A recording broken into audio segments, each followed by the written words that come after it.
During my later years of high school, I worked as a regular pizza delivery driver. Because of school, I always worked the night shifts on Friday and Saturday. It was a pretty laid-back job mostly. I was either driving or standing in the shop taking orders over the phone.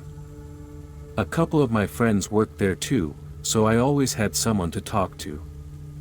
One Friday night, I had just gotten back from my last break. The place closed at 1 a.m., so we usually stopped accepting orders around 12 since we still had to clean everything before we could leave. It was 11:30, and I decided to get a head start on the cleaning to pass the time. That night, it was just me and my two friends working. One was finishing up a delivery, and the other had just gone on break. A few minutes into cleaning, the phone started ringing, so I picked it up and asked how I could help. An older man on the line asked if we were still open for deliveries. I told him yes, but we weren't taking any large orders. He said that was fine and asked for a regular pizza, giving me the address for delivery. About 15 minutes later, the pizza was ready. I boxed it up and got in my car. The address was a little more than 10 minutes away, and I was probably halfway there when I pulled up behind another car stopped at a stop sign on an empty road. After waiting for a few seconds, I gently honked my horn, assuming the driver had fallen asleep or something. The car didn't move, so I started to pull around it, but just as I did, the driver pressed on the gas and jolted forward down the road. A little annoyed, I continued driving. A few minutes later, I passed the same car pulled over on the side of the road with its headlights off. I got an uncomfortable feeling but checked my mirrors for the rest of the way to make sure the car wasn't following me. Finally, I turned down the address's long driveway, which went through a forest of trees. I pulled up to the front of the house, put the car in park, made sure I had everything, and went up to knock on the door. After a minute or two, an old lady answered and asked what I was doing. I told her I was delivering a pizza and recited the address. She said no one there had ordered a pizza. I thanked her and went back to my car. This wasn't uncommon. Some people did it as a prank or gave the wrong address by accident. I figured I'd call my friend to have them confirm the address. As I started making my way out of the driveway, bright headlights suddenly blinded my view. Knowing it had to be a car coming toward me, I quickly pressed on the brakes. I waited for the car to turn its lights off or move, but nothing happened. Unsure of what to do, I decided to wait and see. After a minute, the other car turned its lights off completely. Once my eyes adjusted to the darkness, I saw the car parked in the middle of the path, the same one from the stop sign. I realized the driver had followed me. I couldn't see through the windows and started feeling anxious. Then, the front driver's door opened, and a man got out, walking toward me. He stopped halfway and waved, as if signaling me to pull up next to him. Freaked out, I rolled the car forward, trying to stay calm. When I pulled up, he didn't say anything or look at me. He walked around my car and stopped behind it by the trunk. Suddenly, I saw the other 3 doors of his car swing open, and 3 more men started sprinting toward my car. My adrenaline kicked in, and I floored it, swerving around their car and nearly hitting several trees before making it back onto the main road. In my rearview mirror, I saw the car pull out onto the road and start following me, but after 30 seconds, they turned down a side road. I made it back to work and immediately told my friends what happened. They convinced me to call the police and report it. An officer came down, and I gave a statement. The next day, I was surprised to hear that 3 of the men had been arrested after attempting to rob another car in the same driveway later that night. They were caught when the old lady called the police after having 2 more food deliveries she didn't order. It turned out the men were using the driveway to lure delivery drivers and rob them on the way out since it was narrow and isolated. Unfortunately, the fourth man escaped through the trees. The old lady said she had never seen them before that night. I'm proud of how quickly I reacted and that I made it out unharmed. The experience made my job more stressful, but I soon changed my shifts to work only during the day on weekends. I hope that last guy was caught, as his escape could lead to more people being in those horrifying situations. During my first few years of college, I worked as a food delivery driver, mainly for DoorDash and Uber Eats. I didn't enjoy making small talk with strangers and didn't want random people in my car, so I preferred delivering food over being a regular Uber driver. I did this for over a year with pretty much no issues, aside from the occasional customer who was upset that the restaurant messed up their order. One late Wednesday night, since I didn't have any classes in the morning, I decided to make some extra money by delivering for a bit. I completed 4 or 5 quick orders and ended up about 20 minutes from my dorm. It was about 1 a.m., so I figured it was time to head back. The way delivery apps work is that you drive around and wait for a random order to pop up, then it gives you an estimate of how much you'll make and how far it is. You can either accept or decline it. On my way back, I left the app running just in case there was a quick delivery nearby. I got a few requests, but they were a bit too far and didn't seem worth it. Just as I was pulling into my dorm, another order popped up. It was about 12 miles away, but the payout was really big, more than I'd ever seen before. After some thought, I decided it was too much money to pass up. I accepted the offer and started driving to the restaurant. A few minutes later, I arrived and pulled up the order details to make sure I picked up the right items. The customer had only ordered 2 items totaling just over $6, which was unusual. Typically, high-paying orders are large deliveries of expensive food, so I figured they must be giving me a really big tip. I grabbed the food and headed back to my car, puzzled about the large tip for such a small order. I thought it might be a mistake or just someone being kind. Although 12 miles wasn't too far from my campus, I had never been to this area before. It was a really nice neighborhood with gated communities and huge houses. Luckily, the customer's house wasn't gated, and I was able to pull into the neighborhood. As I passed by the homes, I realized the tip made more sense now. The street was long, and I was just a couple of minutes from the house when the customer sent me a text through the app, asking me to make sure I delivered the food to the right address. I figured the map might have shown his neighbor's house, so when I arrived, I sent him a text with a description of the house and asked if it was the right one. He replied no. I waited for a bit, expecting him to describe his house, but he didn't. I sent another text describing his neighbor's house, and he replied no again. Starting to get annoyed, I tried calling him, but he refused to answer. It would ring a few times, and then he'd decline the call. I looked at the address again and copied it into Google to look it up. I noticed that the address had a subset of numbers on it, which I had never seen before. When I zoomed in on the map, I saw that the address pointed to a spot between 2 houses.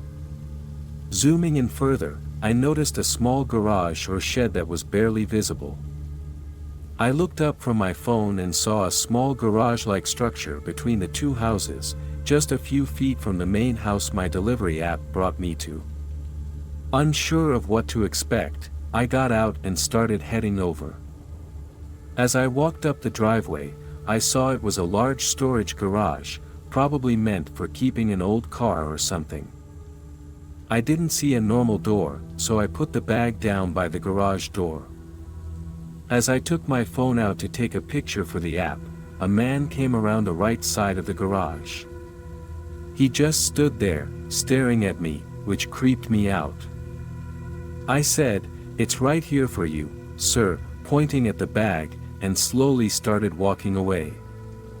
He replied, telling me this wasn't where he wanted me to drop it off. I turned around and noticed he was still standing in the same spot. Sorry, where did you want me to put it?" I asked, feeling increasingly uneasy. He pointed around the back of the garage and said the door was over there. At that point, there was no way I was going to follow him. I stood there for a moment, then said, "Sorry," and quickly walked back to my car. I glanced back before driving away and saw him walking behind the garage, leaving the bag of food. I drove back to my dorm, shaking the whole way. Something about the situation felt very off, especially considering it was in a really nice neighborhood. The more I thought about it, the stranger it seemed that he specified not to deliver to the main house and refused to take the food unless I followed him behind the garage. I had never called the police before and didn't this time either, unsure if he was just a weird, harmless guy. It freaked me out for a few days, but eventually, I got over it and continued doing deliveries in my spare time. Nothing else happened, but a couple of weeks later, another big order popped up on my app for the same area. I obviously declined it, but I couldn't help but think about whoever accepted that order and what might have happened to them during their delivery. At the beginning of fall, I worked as a cashier at a small store near my apartment. My shift usually ended at 9 p.m., and then I'd do food deliveries for a couple of hours before heading home. I actually enjoyed doing deliveries at night. The roads weren't busy, and since most other delivery drivers worked during the day, I got more orders to do at night. One evening, I had just gotten out of work and set up my app to start deliveries. The first order came in quickly and only took about 15 minutes. After a short wait, I got another order with a good payout, and the delivery address was 20 minutes away. I headed to the fast food restaurant to pick up the food and then started making my way to the house. The town I live in isn't too big and has a lot of empty plots of land. There's the main center of town where my apartment and most of the restaurants are, and about 10 minutes out, there's a lot of farmland with houses spread out. Most of my deliveries are within the town area, but occasionally, I get a delivery further out into the farm area. I assumed this was going to be a farmhouse since it was 20 minutes away. However, the app said the address was in a small neighborhood just off a small highway. I didn't like delivering to isolated farmhouses at night as they creeped me out, so I was relieved to be delivering to a neighborhood home. Once I got off the highway, I turned left and started toward the neighborhood. Almost immediately, I got a call from an unknown number. I declined it, thinking it was a scam, but the same number called again a few seconds later. Figuring it was probably the customer, I answered. "Hello?" I asked. A few seconds went by with no response, so I hung up. The same number called again moments later. I answered, and a guy immediately spoke, telling me I had turned the wrong way. I was confused because my map said I was going the right way. He explained that his address gets messed up on the delivery app and that he always has to call to direct drivers. I asked for directions, and he told me to take a right when I got off the highway, then take the third left onto a gravel path leading to his farmhouse. I said okay and turned my car around. I've had customers call to correct the address before, so I didn't think much of it. I passed the highway exit and found the third left, turning onto the gravel path. It led into a small forest of trees, and it was really dark. I was definitely nervous driving down this isolated road. As I drove, I thought about how strange it was that the map had taken me so far in the opposite direction of the house the man claimed was his actual address. I tried to bury those thoughts, telling myself I was just overthinking because I was nervous.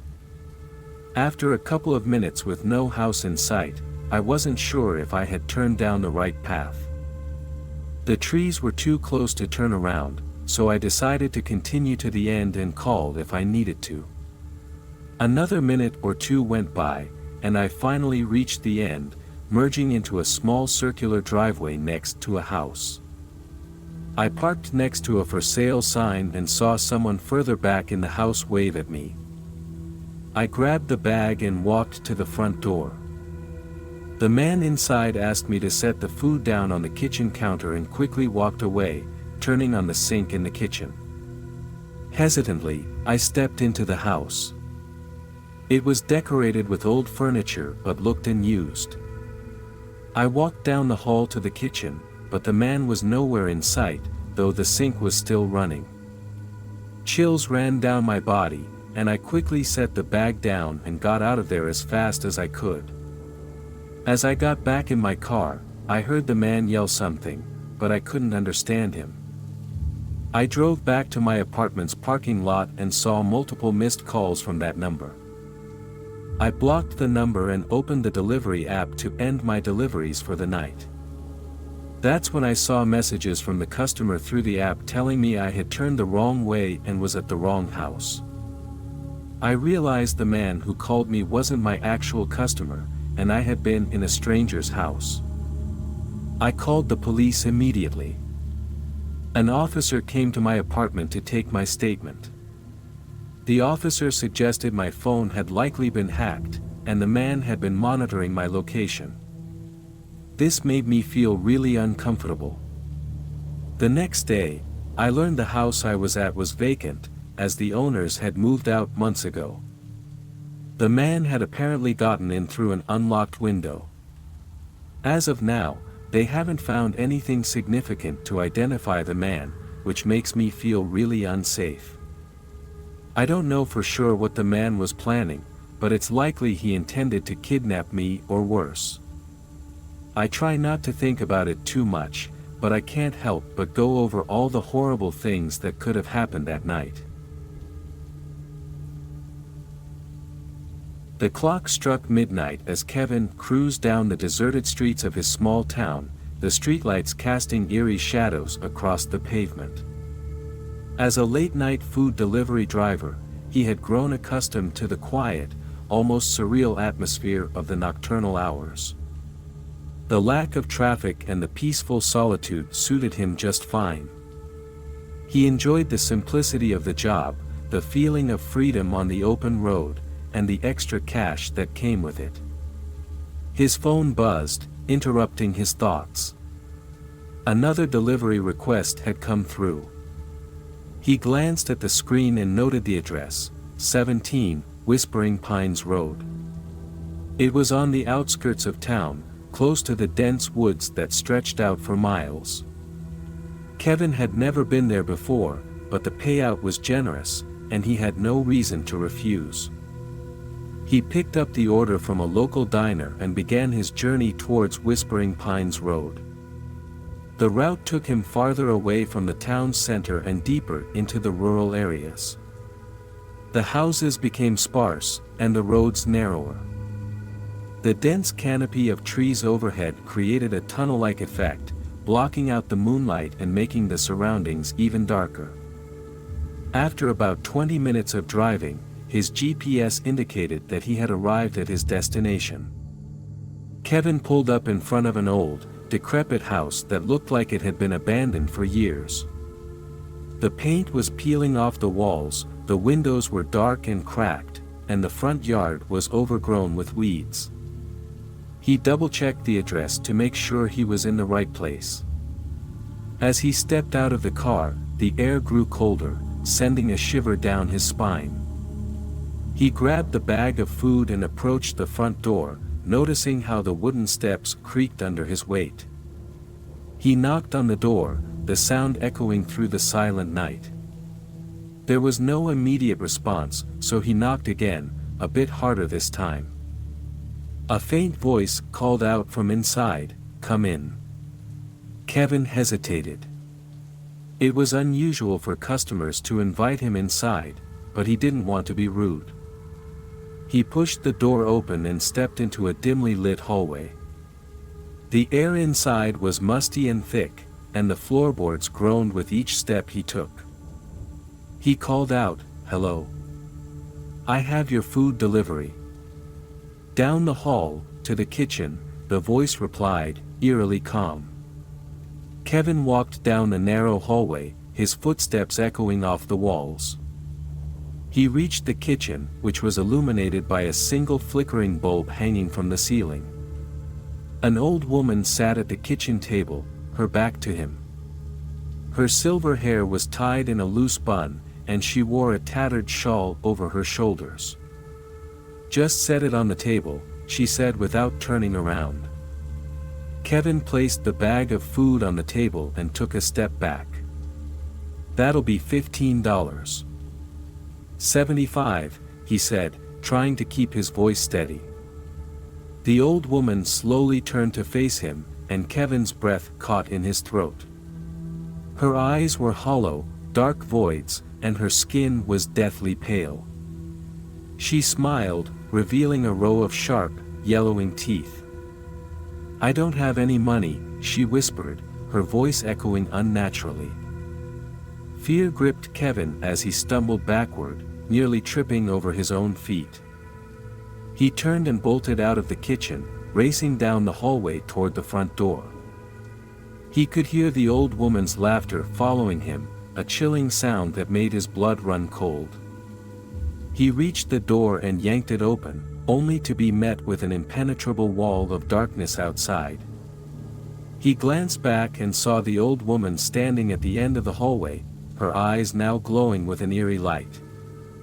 "You can't leave," she said, her voice echoing through the house. "You're mine now." Kevin's heart pounded in his chest as he fumbled for his phone, desperate to call for help. But when he pulled it out, the screen was black. No signal. No light. Nothing. He was trapped. The walls of the house seemed to close in on him, the air growing colder and more suffocating by the second. He could feel an unseen force pulling him back toward the kitchen. The old woman's laughter grew louder, filling his ears with its sinister sound. He tried to resist, but his legs moved on their own, dragging him back down the hallway. "No, no, this can't be happening," Kevin muttered, his voice trembling. As he reached the kitchen, the old woman stood in front of him, her hollow eyes piercing into his soul. She raised a bony finger and pointed to a small, dusty mirror hanging on the wall.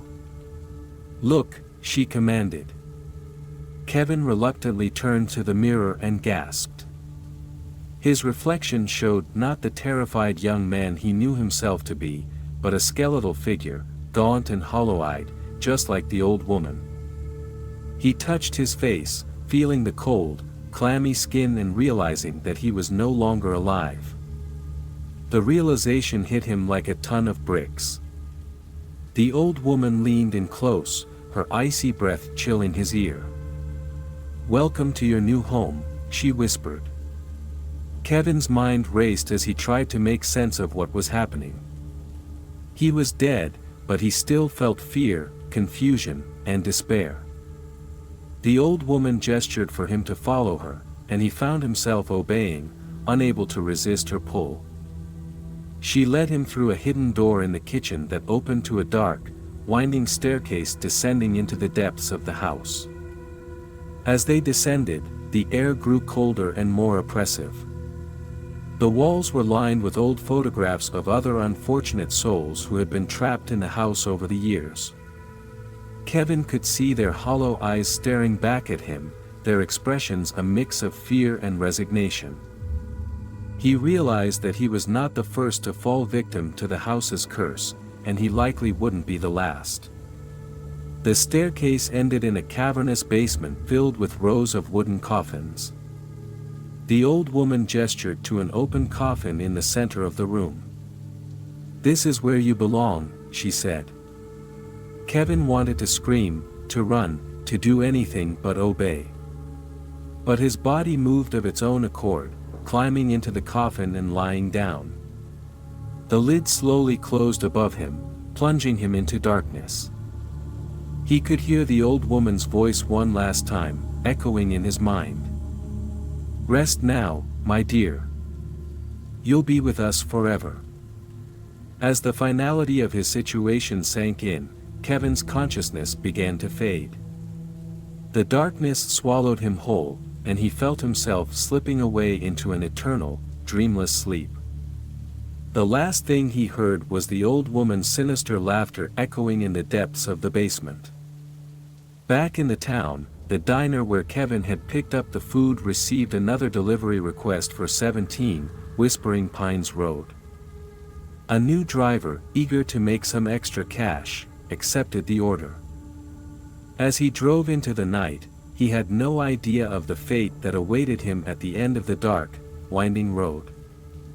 And so, the house continued to claim its victims, one by one, their souls forever trapped within its cursed walls. The old woman remained the eternal guardian of their restless spirits, feeding off their fear and despair, ensuring that the house's hunger was never sated.